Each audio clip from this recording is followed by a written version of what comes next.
We will conquer Yoruba land with jihad, says a Kogi jihadist.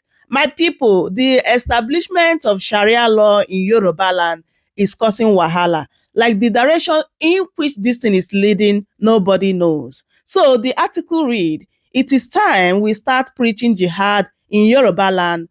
Kogi jihadist threatens Yoruba people over Sharia law.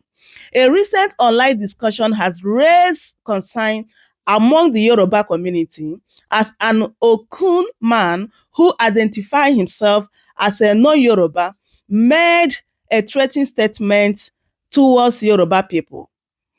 During a recorded X-Space discussion tagged "No Space for Hate Mongering in Nigeria," the individual in question stated, "It is time we start teaching jihad." His statement was laced with threat and intimidation, particularly towards Yoruba conservatives. The Okun man claimed that the right of Muslims to practice Islam are being threatened because the Yoruba people have refused to accept Sharia in the Southwest region. He further stated that he does not need the vote of the Yoruba people in any way, implying a disregard for their political power and influence.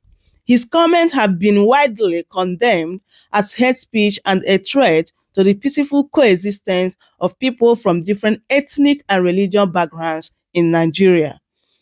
The Yoruba community has expressed concern and outrage over the comment, calling for greater tolerance and respect for diversity. Many have also questioned the motive behind the Okoman's statement, wondering if he is seeking to incite violence or create division among Nigerians.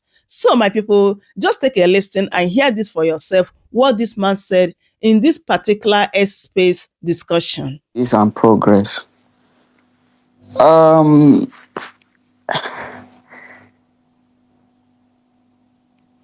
think if we want to have a very decent conversation, and there are some characters, particularly as regard them. For me, I don't know if it is still a cruise to some people, but it has now gone beyond cruise. When the life and religion of a group of people is being threatened on their own soil, where they want, some group of people want to turn a fellow, their fellow countrymen and tribe men into second-class citizens in their own father's land because they practice certain religion. That is no longer, it shouldn't be taken for a joke. No agenda should even be tolerated. My joy is I'm not from the Southwest, and I'm not living in the Southwest. And God forbid that I'll be in the Southwest and then I'll have some people want to dictate to me on how to practice my religion. It will never happen. I'd rather die than succumb to that kind of mental slavery. Again, I can never be from the Southwest or live in the Southwest and then tolerate what the Muslim Ummah are tolerating in Southwest today. And it is gradually spreading.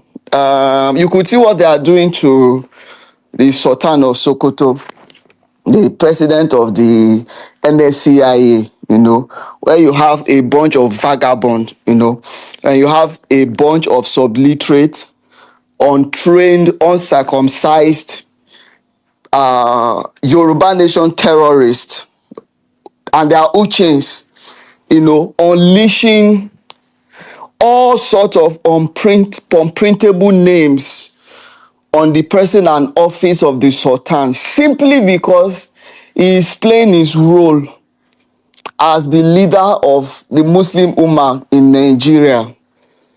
But you do not see that kind of attack when the current president speaks for northern Christians.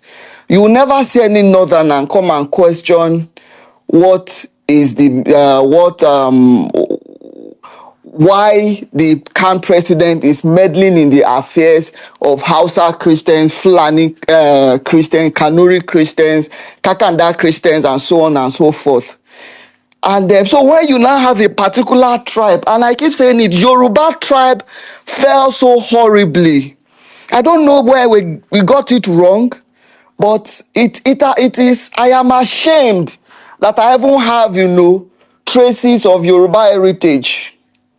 When I look at what has happened in the last few hours or few months since, the ISP conversation took off, it's unfortunate. It's unfortunate that the people we have even been putting our eyes on as being the most intolerant in terms of religion is very far from it. I say publicly and openly here that the Yoruba non-Muslims are the most intolerant human beings in all ramifications. I mean, not just intolerance against Christianity, against Islam. They are the most intolerant, especially those that tag themselves conservatives. And they have one thing in common. These are people that don't exist off social media. That is one. Secondly, these are people that they can't even point you to their father's house in that Yoruba, in so-called Yoruba land. So it is no longer a cruise, it is now very clear that there is an agenda to completely ostracize Muslims and Islam from southwest Nigeria. And this is where jihad conversation come about. For those of you bastard that you don't know the meaning of jihad, record the conversation. I want to repeat it again. This is now the time that jihad conversation should be taking place now. Your right to practice your religion is being threatened. That is why you are admonished. That is the only thing you should fight. You can fight. When people are threatening you from practicing your religion, that is what is happening now. Your right to practice your religion peacefully is now being threatened. They don't want you to exercise your right to practice your religion. That is where jihad conversation should come about. That is why we should even be discussing it. What did the teachings, what is jihad all about? What is jihad all about? If you have state governors giving voices, to the online mobs and vagabonds, and people who don't even have a name, who don't have a face, you have state government, you have Christian traditional rulers also amplifying and giving them voices, then you should know that you are now at the breaking point. You should know that you are now in a situation whereby you are not in any way better than the Palestinians and the Gazas. The only difference is that while it is foreigners, the Israelis that are oppressing, trying to steal the land of the Palestinians, your so-called fellow Yorubas are the one that is trying to render you second-class citizen in your own father's land. They are the ones that want to ostracize you and your religion simply because they are either too uninformed, or they are just the level of their Islamophobe cannot just be helped anymore. So I would be surprised. I would actually be surprised, if we are having conversation now, and at the end of the day, we allow people with agenda to come and interject it. I shouldn't even be speaking on this because, like I said, I'm not a Yoruba man. I am an Oko man. I'm not from the southwest. I'm from Kogi State. And as a Muslim, the Sultan speaks for me and represent my interest. So when you see some group of barbarians from the so-called Yoruba land, southwest Nigeria, the Yoruba nation terrorists and their apologists, when you see the unprintable names that they have been calling the Sultan, this is just a warning. Alaafin of Oyo is not somebody that we can also not drag. The Oni of Ife is also somebody, is not somebody that we cannot drag. So when you decide to be unfortunate, and then when we now want to push back, you now begin to say, oh, I told you, it's not Yoruba, is a Fulani slave. Yeah, yes, I am. My mother is a Fulani. In fact, I identify more with my Fulani heritage. So this will be just wetting the ground for what will be happening in the coming months, the coming days, and the coming weeks. If I ever come to you to ask for your vote, don't vote. To hell with you and your vote. I don't need the vote of Lagos. I don't need the vote of Osun. I don't even need whatever your so-called Yoruba conservatism have to offer. They are useless to me. It has never in any way, it is completely useless to me. If I want to contest election, I'll contest in Kogi. My Okun people, we don't discriminate. We are not Islamophobe. So if I come to you for any future election on the Alaafin of Oyo, remember what you said about the Sultan of Sokoto, who is simply representing you. We are still. So my people, I hope you guys heard everything that he said in this particular video. Let's look at some reactions from Yorubas. So this person said, from what this guy in the audio is saying, he is a Fulani man and also claimed to be one. Unfortunately for him, we know how the Hausas are marginalized in the north.